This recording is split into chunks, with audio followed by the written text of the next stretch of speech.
అన్నదాత అన్నదాత మీ అన్నదాత, చెమటోడ్చి ఆహారాన్నందించే రైతన్నా, అనునిత్యం నీ కండదండగా నిలిచే నేస్తం ఎవరన్నా.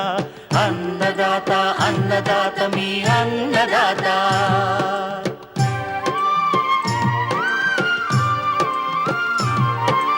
నూతన రీతుల సాగుబడికి, నూరింతలు పెరిగే దిగుబడికి సూచనలిచ్చే సస్య రక్షణకు, పశు పోషణకి శాస్త్ర విజ్ఞానం అందించి ముందుకు నడిపే తెలుగు రైతు భారతదేశానికి మకుటం అయ్యేలా తీర్చిదిద్దే ఆశయంతో మిమ్ము మేలు కొలిపేది అన్నదాత.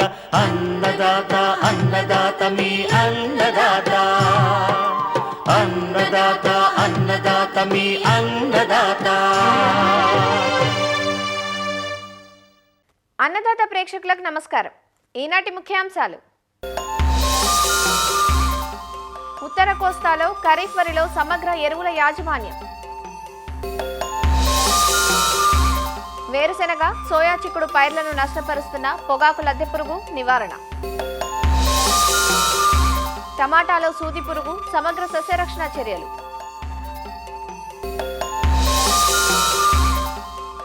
ఇంకా జై కిసాన్ వ్యవసాయ సమాచారం.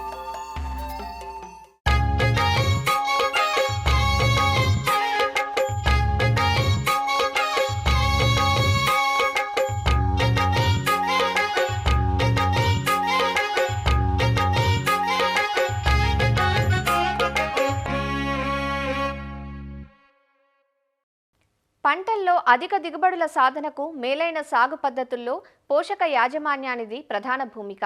మనం అందించే పోషకాల వల్ల వరి పిలకలు బాగా తొడిగి చీడపీడల్ని తట్టుకొని గింజ గట్టిపడటంతో పాటు మంచి దిగుబడులనిస్తుంది. అయితే పోషకాలను రైతులు భూసార పరీక్షల సిఫార్సు మేరకు అందించినప్పుడు ఫలితాలు బాగుంటాయి. నత్రజని, భాస్వరం, పొటాషియం వంటి ప్రధాన పోషకాలతో పాటు జింక్, ఇనుము వంటి సూక్ష్మ పోషకాలను రసాయన ఎరువుల రూపంలోనే కాక పశువుల ఎరువు, వర్మీ కంపోస్ట్, జీవన ఎరువులు, పచ్చిరొట్ట వంటి సేంద్రియ ఎరువుల రూపంలోనూ అందించినట్లయితే పోషణ సమతుల్యంగా సమగ్రంగా ఉంటుంది. వరి పైరు ప్రాంతాన్ని బట్టి, దశను బట్టి ఎరువులను దఫదఫాలుగా అందించాలి. ఎల్నినో ప్రభావంతో పంటల సాగు ఈ సంవత్సరం అస్తవ్యస్తంగా మారిన ప్రస్తుత పరిస్థితుల్లో మనం సక్రమంగా ఎరువులు అందించినట్లయితే దిగుబడులు తగ్గకుండా ఉంటాయి. ఖరీఫ్ వరిలో పాటించాల్సిన ఎరువుల యాజమాన్యం గురించి ఆచార్య ఇంజీరంగా వ్యవసాయ విశ్వవిద్యాలయం, నైరా వ్యవసాయ కళాశాల విస్తరణ విభాగం అధ్యాపకులు డాక్టర్ డి చిన్నమనాయుడు ద్వారా తెలుసుకుందాం. శ్రీకాకుళం కానీ ఉత్తర కోస్తా జిల్లాల్లో వరి ఒక ప్రధానమైనటువంటి పంట. సమగ్ర ఎరువుల యాజమాన్యం, సమతుల ఎరువుల యాజమాన్యం పాటించినప్పుడే మనం ఒక రకంగా పంట దిగుబడులు పెంచుకోవడం కానీ, అదేవిధంగా ఎరువుల వినియోగ సామర్థ్యం పెరగటం కానీ, అదేవిధంగా సాగు ఖర్చులు తగ్గించుకోవడం కానీ జరుగుతుంది. మనం ఎరువుల యాజమాన్యం కనుక చూసుకుంటే చివరి దుక్కులో కానీ చివరి దమ్ములో కానీ పశువుల గతం అయితే ఒక 5 నుంచి 10 టన్నుల వరకు వేయమని చెప్తున్నాం అవకాశాన్ని బట్టి. లేదా వరి పంటకు ముందు పచ్చిరొట్ట పంటలు పెంచుకొని ఒక 40-50 రోజుల్లో కలిగి దున్నుకొని తర్వాత నాట్లు పెట్టుకోవడం చేయమంటున్నాం. దీనివల్ల సేంద్రియ పదార్థం భూమికి చేరి భూమి ఆరోగ్యంగా తయారవుతుంది. తద్వారా మనం వేసినటువంటి రసాయన ఎరువులు కూడా మొక్కకి సక్రమంగా అందడానికి అవకాశం ఉంటుంది. ఇక రసాయన ఎరువుల వాడకంలో కూడా మనం మితిమీరకుండా సమతులంగా ఎరువుల యాజమాన్యం చేపట్టాలంటే 24 కేజీల భాస్వరం, 32 నుంచి 42 కేజీల వరకు నత్రజని, అదేవిధంగా 20 కేజీల వరకు కూడా పొటాష్ ఎరువులు తప్పనిసరిగా మనం వేయాలని పోషకాల రూపంలో నిర్ధారించడం జరిగింది. అంటే 24 కేజీల భాస్వరం అంటే సుమారుగా మనం 50 కేజీల వరకు డిఏపిని వేసుకోవటం కానీ, లేదా 3 బస్తాల సింగిల్ సూపర్ ఫాస్ఫేట్ ఒక ఎకరానికి అవసరం ఉంటుంది. అదేవిధంగా నత్రజని 32 కేజీలు అంటే మనకి 65 నుంచి 70 కేజీల యూరియా. అదేవిధంగా పొటాష్ తీసుకుంటే కనుక ఎకరానికి మనకి 20 కేజీల పొటాష్ పోషకం రూపం అంటే సుమారుగా 35 కేజీల వరకు కూడా మ్యూరేట్ ఆఫ్ పొటాష్ వేసుకోవాలి. ఈ విధంగా ఒక ఎకరాకు అనుకొని దాన్ని 3 లేదా 4 దఫాలు నత్రజని ఎరువు అయితే వీలైనంత వరకు 4 దఫాలుగా వేయడం అనేది మంచిది. చివరి దమ్ములో మనం 50 కేజీల డిఏపి, 15 కేజీల యూరియా, 20 కేజీల పొటాష్ తర్వాత మళ్ళీ 25-30 రోజులంటే బాగా పిలకలు పెట్టే దశలో నత్రజని ఎరువుని యూరియా రూపంలో 30 నుంచి 35 కిలోలు. ఇకపోతే మధ్యలో మళ్ళీ ఒక 25 రోజులకి యూరియా 30 కేజీలు, పొటాష్ ఇంకొక 20 కేజీలు. ఈ విధంగా మధ్య స్వల్పకాలిక రకాలకి సరిపోతుంది. దీర్ఘకాలిక రకాలకైతే మధ్యలో ఇంకొక దఫా కూడా నత్రజని ఎరువు పడుతుంది, ఒక 25 నుంచి 30 కిలోలు. ఈ విధంగా వేసిన రకాన్ని బట్టి, వాటి కాల పరిమితిని బట్టి నత్రజని ఎరువును 3 నుంచి 4 దఫాలు, భాస్వరం ఎరువు అంతా కూడా చివరి దుక్కులోని, పొటాష్ ఎరువును 2 దఫాలు, ఒకటి చివరి దమ్ములోని, తర్వాత చిరుపట్ట దశలో. ఈ విధంగా మనం వేయాల్సిన ఎకరాకి వేయాల్సిన ఎరువులన్నింటినీ కూడా సిఫార్సు మేరకు వేసుకుంటూ వెళ్ళాలి. ఎక్కడైతే కొన్ని ప్రాంతాల్లో జింకు లోపం ఉంటుంది, ఆ జింకు లోపం ఉండే దగ్గర చివరి దమ్ములోనే, అంటే భాస్వరం వేయడానికి 2 రోజులు ముందుగానే మనం కనుక ఈ జింక్ సల్ఫేట్ ఎకరానికి 20 కేజీలు వేసుకుంటే ఆ పొలాల్లో జింకు లోపం అనేది సవరించబడి పొలాల్లో జింకు లోపం రాకుండా ఉండి మనం వేసిన స్థూల పోషకాలన్నీ కూడా బాగా అందడానికి ఆస్కారం ఉంటుంది. ఇకపోతే ఎరువులు వేసిన ప్రతిసారి కూడా మనం తప్పనిసరిగా నీరు ఉండాలి, తేమ ఉండాలి తప్పనిసరిగా. నత్రజని ఎరువులు వేసేటప్పుడు కూడా ఎక్కువ నీరు ఉందంటే మీరు యూరియా కనుక వేశారంటే నీటిల ద్వారా కలిసి బయటికి పోవడం కానీ, లేదా నీటి ద్వారా కింద పొరలకు వెళ్ళిపోవడం కానీ జరుగుతుంది. తద్వారా మొక్కకి నత్రజని అందుబాటు తగ్గిపోతుంది. కాబట్టి ప్రత్యేకించి నత్రజని ఎరువులు వేసేటప్పుడు బురద పలుచగా నీరుంచి వేయటం మంచిది.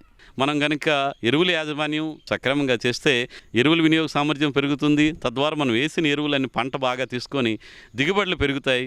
ఖర్చులు, సాగు ఖర్చులు, ఎరువుల మీద పెట్టే ఖర్చులను తగ్గించుకోవచ్చు.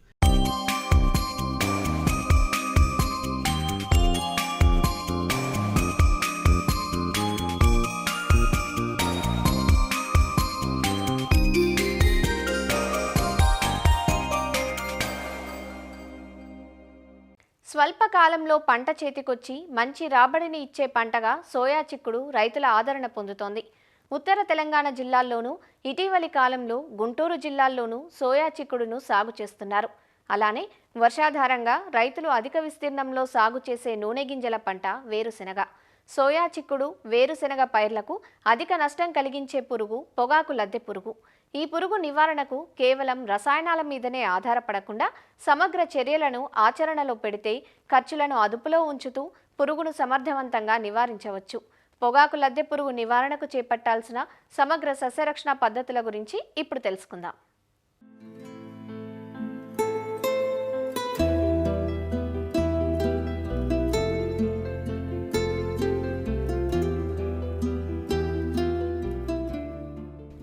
పొగాకు లద్దెపురుగు ఒకసారి పంటను ఆశించిందంటే ఆకులు పూర్తిగా తినేసి మోళ్లను మాత్రమే మిగులుస్తుంది. ముఖ్యంగా వేరుశనగ, సోయా చిక్కుడు, ప్రొద్దుతిరుగుడు, పెసర, మినుము, టమాటా, మిరప వంటి చాలా రకాల పంటలను ఆశించి రైతు కంటిపై కునుకు లేకుండా చేస్తుంది ఈ మహమ్మారి లద్దెపురుగు. పొగాకు లద్దెపురుగు తల్లి రెక్కల పురుగులు గోధుమ రంగులో ఉండి ఆకుల మీద గ్రుడ్లు పెడతాయి. గ్రుడ్ల నుంచి వచ్చిన పిల్ల పురుగులు ఆకులపై పత్రహరితాన్ని తిని జల్లెడ మాదిరిగా ఆకులను తయారు చేస్తాయి. పెద్ద లార్వాలు పగలు మొక్కల మొదళ్ల దగ్గర, భూమి నెర్రల్లో, మట్టి పెళ్లల కింద దాగి ఉండి రాత్రివేళల్లో మొక్క మీదకు వచ్చి ఆకులను పూర్తిగా తినివేసి ఈనెలు మాత్రమే మిగులుస్తాయి. మొక్క ఎదిగే దశలో పువ్వులు, పిందెలను, కాయలను తింటూ పంటను నష్టపరుస్తాయి. పూర్తిగా ఎదిగిన లద్దెపురుగులు ముదురు ఆకుపచ్చ రంగులోనూ, అటు తర్వాత ముదురు గోధుమ రంగులోనూ, ఆ తర్వాత నల్లగానూ ఉంటాయి. ఇవి గ్రుడ్ల నుంచి వెలువడిన 3 వారాల తరువాత కోశస్థ దశకు చేరుకుంటాయి. ఒక పంట కాలంలో 5-6 తరాలను పూర్తి చేసుకుంటాయి. పొగాకు లద్దెపురుగు ఒక్క మందులతో పూర్తిగా లొంగదు. అందువల్ల ఈ పురుగు నివారణకు ఏ ఒక్క చర్యపైనో ఆధారపడకుండా సమగ్ర చర్యలను ఆచరణలో పెట్టాలి. పురుగు ఉనికిని, ఉధృతిని గమనించడానికి ఎకరాకు 4 నుంచి 5 లింగాకర్షక బుట్టలను ఏర్పాటు చేసుకోవాలి. ఒక రోజులో ఒక బుట్టలో 8 రెక్కల పురుగులు కనుక పడినట్లయితే నష్టపరిమితి స్థాయిని చేరిందని గ్రహించాలి. పురుగులను తినే పక్షులు వాలడానికి వీలుగా ఎకరాకు 10 పంగల కర్రలను ఏర్పాటు చేసుకోవాలి. గ్రుడ్లు, చిన్న పురుగులను గమనించిన వెంటనే వాటిని చేతితో ఏరివేసి నాశనం చేయాలి. పురుగు తొలిదశలో ఉంటే వేప సంబంధిత మందులను లీటర్ నీటికి 5 మిల్లీలీటర్ల చొప్పున కలిపి పిచికారీ చేయాలి. వేప చేదు వికర్షకంగా పనిచేయటం వల్ల రెక్కల పురుగులు గ్రుడ్లు పెట్టవు. పెట్టిన గ్రుడ్లు పొదగవు. గ్రుడ్డు దశ చిన్న దశలో ఉన్న పురుగులను 2 మిల్లీలీటర్ల ప్రొఫినోఫాస్ లేదా 2 మిల్లీలీటర్ల క్లోరిపైరిఫాస్ లేదా 1.5 గ్రాము ఎసిఫేట్ లీటర్ నీటికి చొప్పున కలిపి పిచికారీ చేసి నివారించాలి. 3వ దశలోని పురుగులను నివారించడానికి థయోడికార్ 1.5 గ్రాము లేదా నొవల్యురాన్ 1 మిల్లీలీటరు లేదా ఫ్లూబెండమైడ్ 0.2 మిల్లీలీటర్లు లీటర్ నీటికి కలిపి పిచికారీ చేయాలి. బాగా పెరిగిన లద్దె పురుగులు రసాయన మందులకు అస్సలు లొంగవు. అందువల్ల విషపు ఎరను తయారు చేసి సాయంత్రం వేళల్లో పొలంలో చల్లుకోవాలి. ఇందుకోసం ఎకరాకు 5 కిలోల తవుడుకు 1/2 కిలో బెల్లం కలిపిన ద్రావణం, 1/2 లీటరు మోనోక్రోటోఫాస్ లేదా 1/2 లీటరు క్వినాల్ఫాస్ మందును కలిపి చిన్న చిన్న ఉండలుగా చేసి సాయంత్రం వేళల్లో మొక్కల మొదళ్ల దగ్గర చల్లాలి. బెల్లం వాసనకు పురుగులు ఆకర్షించబడి రాత్రివేళ బయటకు వచ్చి వీటిని తిని చనిపోతాయి. ఇలా అన్ని సమగ్ర చర్యల ద్వారా పొగాకు లద్దె పురుగును సమర్థవంతంగా నివారించవచ్చు.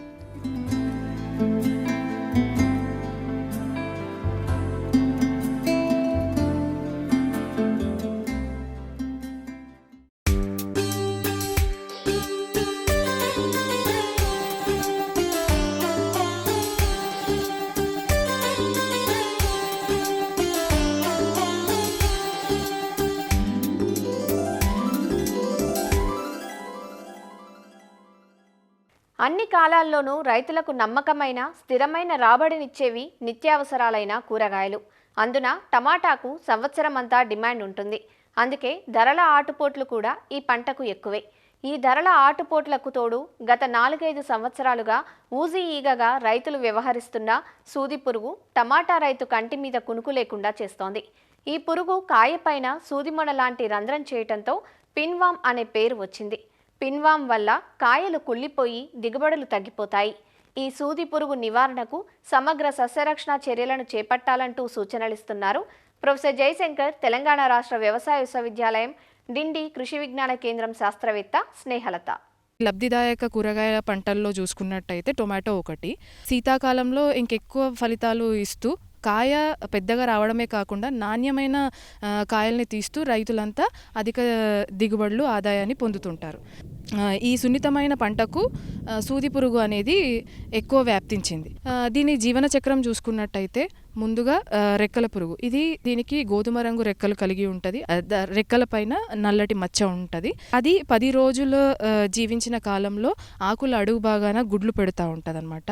దాని నుంచి 7 రోజుల తర్వాత పొదిగిన లద్దె దశ ఏదైతే ఉంటుందో అది ఆకులలో, కాండంలో, తర్వాత కాయల్లో చొచ్చుకుపోయి 10 రోజుల తర్వాత కోశస్థ దశకి వెళ్ళిపోతూ ఉంటుంది. ఈ కోశస్థ దశ అనేది చెట్టు పైన జరగవచ్చు, తర్వాత మనకి మట్టిలో కూడా జరుగుతుందన్నమాట. దీని నుంచి మళ్ళీ 14 రోజుల తర్వాత మన రెక్కల పురుగులు బయటికి రావడం, అట్లా జీవన చక్రాన్ని సాగిస్తూ ఒక 25 నుంచి 40 రోజుల్లో దాన్ని లైఫ్ సైకిల్ కంప్లీట్ చేస్తూ ఉంటుంది అనమాట. ఇంత చిన్న లైఫ్ సైకిల్ ఉండడము వల్ల రైతులు ఎన్ని మందులు పిచికారీ చేసినా కూడా ఈ పురుగు ఉద్రిక్తత తగ్గట్లేదు. ఇంకోటి ఏంటంటే లోపల చొచ్చుకుపోయి తింటూ ఉంటుంది. సో దీని ప్రభావం కూడా ఎక్కువగా ఉంది. రైతులు ఏంటంటే కొంచెం నిశితంగా దాన్ని అబ్జర్వ్ చేసినట్లయితే ముందుగా ఏంటంటే ఈ లద్దె దశ ఏదైతే ఉంటుందో ఆకుల పత్రహరితాన్ని గోకి తింటూ ఉంటుంది అనమాట. లీఫ్ మైనర్ లాగా పోలికలు కలిగి ఉంటుంది. ఆకు మీద పాము పొడ తెగుల్లాగా వస్తూ ఉంటుంది అనమాట. ఇట్లా జరగడం వల్ల కిరణజన్య సంయోగక్రియ అనేది దెబ్బతింటూ ఉంటుంది. తర్వాత కాయలోనికి పోవడం వలన కాయలోని ఖనిజాలు మొత్తం తినేస్తూ ఉంటుంది, విత్తనాన్ని తినేస్తూ ఉంటుంది. అది ఆ లద్దె దశ బయటికి రావడం పండు అడుగు భాగం నుండి బయటికి వస్తుంది అనమాట. సో దీన్ని ముందు నుంచే అబ్జర్వ్ చేసుకుంటూ సమగ్ర సస్యరక్షణ విధానాలు అనేవి పాటించినట్లయితే ఖచ్చితంగా రైతు మంచి దిగుబడులు సాధించవచ్చు. అయితే ఈ సమగ్ర సస్యరక్షణ విధానాలు చూసుకున్నట్లయితే ముందుగా మనకి లోతస్తు దుక్కులు అనేవి దున్నుకోవాలి. ఈ లోతస్తు దుక్కులు దున్నుకోవడం వలన ఏవైతే కోశస్థ దశలు మట్టిలో ఉంటాయో అవన్నీ కూడా సూర్యుడికి ఆకర్షితమై చనిపోవడం, ఎండిపోవడం అనేది జరుగుతుంది.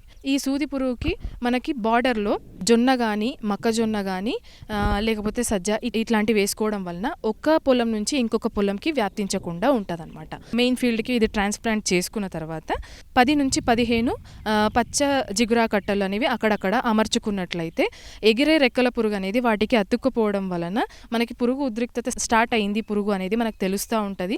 ఇంకోటి ఏంటంటే ఒక 10 నుంచి 20% వరకే అక్కడ తగ్గించుకోవచ్చు. మొక్క 30 నుంచి 45 రోజులు ఉందన్నప్పుడు వేప నూనె కానీ వేప గింజల కషాయం కానీ 5% పిచికారీ చేసుకోవాలి. తద్వారా గుడ్లు అనేవి పగిలిపోవడం జరుగుతుంది. జీవ నియంత్రణ పద్ధతులు కూడా పాటించవచ్చు. బెవేరియా వ్యాసియానా 3 నుంచి 4 గ్రాములు 1 లీటర్ నీటికి కలిపి పిచికారీ చేసుకోవచ్చు. దీని ద్వారా ఏంటంటే లద్దె దశలు ఏవైతే ఉంటాయో వాటిని అరికట్టుకోవచ్చు అనమాట. దశపర్ణి కషాయం అనేది తయారు చేస్తూ ఉంటాం అనమాట. ఇది లద్దె దశల్ని, గుడ్ల దశల్ని, తర్వాత రెక్కల దశల్ని కూడా అరికడుతూ ఉంటుంది. ఇది మనము అట్లీస్ట్ ఒక 10 రోజుల వ్యవధిలో 6 లీటర్లు 1 ఎకరానికి పిచికారీ చేసుకుంటూ ఉండాలి. లేకపోతే నీమాస్త్రం అనేది కూడా ఉంటుంది. అది కూడా ఒక 3 నుంచి 4 లీటర్లు 1 ఎకరానికి పిచికారీ చేసుకుంటూ ఉండాలి. ఇంకొకటి రైతులు ఏం చేయొచ్చు అంటే మనకి LED బల్బ్ లైట్స్ అనేవి దొరుకుతాయి. అక్కడక్కడ ఒక 4 నుంచి 5 ఎకరానికి అక్కడక్కడ అమర్చుకున్నట్లయితే ఒక చిన్న గంప తీసుకొని దాంట్లో నీళ్లు పోసి దాంట్లో సర్ఫ్ వాటర్ వేసినట్లయితే మనకి రాత్రిలో ఈ రెక్కల పురుగులు అనేటివి ఏవైతే ఉంటాయో అవన్నీ ఆకర్షితమై దాంట్లో పడిపోవడం జరుగుతుంది.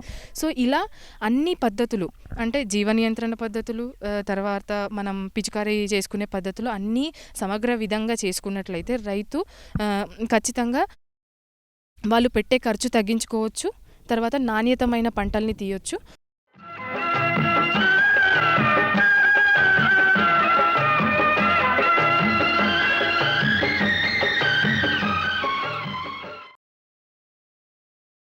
అన్నదాత టోల్ ఫ్రీ నెంబర్ ద్వారా పంటల సాగులో రైతులు లేవనెత్తే సందేహాలకు దృశ్యరూపం మీకోసం. ప్రత్తి పైరులో రసం పీల్చే పురుగుల సమస్య ఎక్కువగా ఉంది. వీటి నివారణ గురించి తెలియజేయండి అంటూ అడుగుతున్నారు జగిత్యాల జిల్లా కొడిమ్యాల నుంచి కె రాజాం. ఈ పత్తిలో ప్రప్రథమంగా రైతులు చాలా వరకు ప్రైవేట్ హైబ్రిడ్స్ని ఎక్కువ మొత్తంలో సాగు చేయడం అనేది జరుగుతుంది. ముఖ్యంగా ఈ హైబ్రిడ్స్లో చూసుకున్నట్లయితే వాతావరణంలో మార్పుల ప్రభావం వల్ల బెట్ట పరిస్థితులు అలాగే వేడి వాతావరణంతో మనకి రసం పీల్చే పురుగుల యొక్క ఉధృతి ఎక్కువగా మనకు గమనించడం అనేది జరుగుతుంది. ఈ యొక్క రసం పీల్చే పురుగుల్లో ముఖ్యంగా మనకి 3 రకాలు మనం గమనించవచ్చు. మొదటిది మనకి తామర పురుగు, రెండవది మనకి పేనుబంక, అలాగే మూడవ యొక్క రసం పీల్చే పురుగులు చూసుకున్నట్లయితే తెల్లదోమ ఎక్కువగా ఆశించి మనకి నష్టం కలుగజేయడం జరుగుతుంది. ఈ 3 రసం పీల్చే పురుగుల యొక్క ప్రభావం కూడా ఆకుల అడుగు భాగాన మనకి రసం పీల్చి ఈ యొక్క మొక్కను వాడిపోయి వడలిపోయేలాగా చేస్తుంది. కాబట్టి ఈ యొక్క రసం పీల్చే యొక్క పురుగుల నివారణ కోసం సమగ్ర సస్యరక్షణ చర్యలు పాటించడం ఎంతో ముఖ్యం. ఈ సమగ్ర సస్యరక్షణ చర్యల్లో ముఖ్యంగా మనకి తెల్లదోమకి సంబంధించినటువంటి రసం పీల్చే పురుగుల నివారణకు మనకి ఎకరానికి 10 చొప్పున పసుపు రంగు జిగురు అట్టలు అమర్చుకోవడం వల్ల ఈ యొక్క తెల్లదోమలు ఆ యొక్క జిగురు అట్టలకు అతుక్కొని పంటపై ప్రభావం చూపకుండా ఉంటుంది. అలాగే తామర పురుగులు యొక్క ప్రభావం తగ్గడానికి నీలిరంగు జిగురు అట్టలు మనకి ఎకరానికి 10 చొప్పున అమర్చుకున్నట్లయితే ఈ యొక్క తామర పురుగుల యొక్క ప్రభావం కూడా సాధ్యమైనంత పొలంలో తగ్గే అవకాశం ఉంటుంది. తద్వారా పంట ఆరోగ్యంగా ఉండేటువంటి అవకాశం ఉంటుంది. దీనితో పాటు ఉధృతి ఎక్కువ ఉన్నప్పుడు మాత్రమే మన రసాయనిక మందులైనటువంటి అస్టమిప్రిడ్ అనేటువంటి పొడి మందును మనకి ఎకరానికి 40 గ్రాముల చొప్పున పిచికారీ చేసుకోవాలి. అలాగే మనకి థయోమిథాక్సమ్ అనే మందును కూడా మనకి ఎకరానికి 40 గ్రాముల చొప్పున పిచికారీ చేసుకోవచ్చు. ఒకవేళ లిక్విడ్ సంబంధిత మనకి పురుగు మందులు పిచికారీ చేసుకోవాలనుకున్నట్లయితే ఇమిడాక్లోప్రిడ్ అనేటువంటి మందును మనకి ఎకరానికి 60 ml చొప్పున మనం పిచికారీ చేసుకున్నట్లయితే ఈ యొక్క రసం పీల్చే పురుగుల యొక్క ప్రభావాన్ని తగ్గించి మనకి పంట ఆరోగ్యంగా ఉండేటువంటి అవకాశం ఉంటుంది.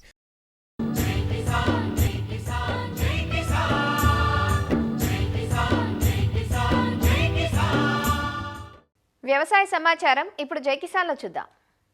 ఈ ఏడాది ఎల్నినో వాతావరణ పరిస్థితుల కారణంగా తెలుగు రాష్ట్రాల్లో పంటల సాగు ప్రశ్నార్థకంగా మారింది. ఇప్పటికీ చాలా ప్రాంతాలు సాగుకు నోచుకోలేదు. జూన్ జూలైలో లోటు వర్షపాతం నమోదు కాగా ఆగస్టులోనూ ఆశించిన స్థాయిలో వర్షాలు కురవలేదు. ఇప్పటి వరకు ఆంధ్రప్రదేశ్ రాష్ట్ర సాధారణ వర్షపాతం 375.3 మిల్లీమీటర్లు కాగా 175.7 మిల్లీమీటర్లు మాత్రమే కురిసింది. ఈ లెక్కన రాష్ట్రంలో 53.2% లోటు వర్షపాతం నెలకొంది. రాష్ట్రంలో ఖరీఫ్ సాధారణ విస్తీర్ణం 23,57,580.50 హెక్టార్లు. అయితే ఎల్నినో నేపథ్యంలో ఇప్పటి వరకు 18,90,184.23 హెక్టార్లలో మాత్రమే పంటలు సాగైనట్లు వ్యవసాయ శాఖ గణాంకాలు చెబుతున్నాయి. తీవ్ర వర్షాభావం, సాగునీటి ఎద్దడి, వాతావరణంలో అసాధారణ పరిస్థితులు ఖరీఫ్ సాగుపై పెను ప్రభావం చూపాయి. ఈ తరుణంలో రైతు సాధికార సంస్థ ప్రకృతి సేద్య విధానం ద్వారా పరిస్థితిని చక్కదిద్దేందుకు చర్యలు చేపట్టింది. ఇందులో భాగంగా పీఎండీఎస్, విత్తన గుళికలు వేయడం వంటి విధానాలపై రైతులకు అవగాహన కల్పిస్తున్నారు. ఇది ఎల్నినో సంవత్సరం. వర్షాభావ పరిస్థితులు ఉన్నాయి. వర్షం బొత్తిగా రాదని కాదు, ఒకరోజు ఎక్కువ వర్షం వచ్చి మళ్ళీ ఒక 2 వారాలు 3 వారాలు 4 వారాలు వర్షం లేక సో రైతులు అయోమయంలో ఉంటారు. మేము సైన్స్ పరంగా గమనించిండేది ప్రకృతి వ్యవసాయంలో తక్కువ నీటి అవసరం.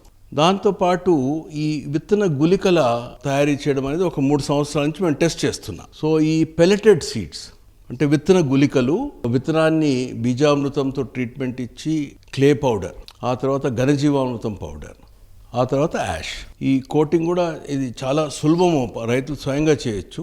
భూమిలో తేమ లేకున్నా కూడా ఈ విత్తనాలు సో చేయొచ్చు. అప్పుడు వర్షము పడి నీళ్ళంతా వృధా అయినాక మళ్ళీ పదును లేదని ఛాన్స్ పోగొట్టుకోకుండా ముందే విత్తనాలు భూమిలో ఉంటాయి.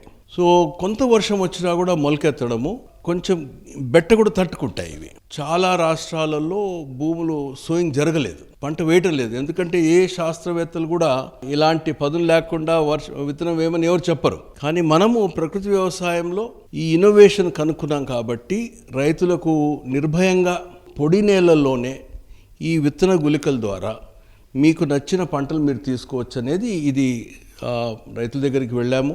ఈ సంవత్సరం మార్చ్ ఏప్రిల్ నుంచే ఈ విత్తనాలు వేయడం మొదలుపెట్టారు. అనంతపురము, సత్యసాయి, కర్నూలు జిల్లా, అన్నమయ్య, కడప, వాళ్ళకి జూన్ జూలైలో పంట వచ్చింది. అంటే ఏదైతే వర్షాలు లేని సమయంలోనే ఆ తక్కువ వర్షాలతోనే పంట వచ్చింది. ఇది చూసి ఇప్పుడు వచ్చే ఈ సీజన్ అంతా వర్షాభావ పరిస్థితులు ఉంటాయి, ప్లస్ అన్సర్టనిటీ. సో భవిష్యత్తులో we have to live with this. ప్రకృతి వ్యవసాయ గ్రామాలు అన్నింటిలో కూడా ఈ ప్రచారం జరుగుతూ ఉంది. తర్వాత రాష్ట్ర ప్రభుత్వము ఒక 3,400 గ్రామాలు అంటే రిస్క్ ఎక్కువ ఉన్న గ్రామాలు గుర్తించడం జరిగింది.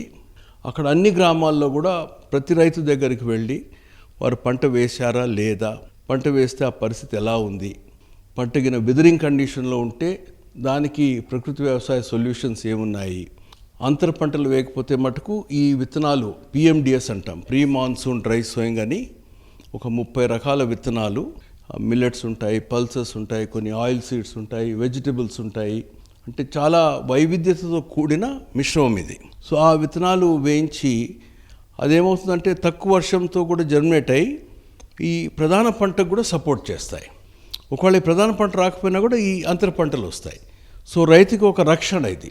మామిడి తోటలు, తర్వాత చీనా తోటలు కింద పిఎండిఎస్ విత్తనాలు వేయడం వల్ల ఒకటి పశు గ్రాసం తయారవుతుంది, రెండోది చల్లదనం వస్తుంది.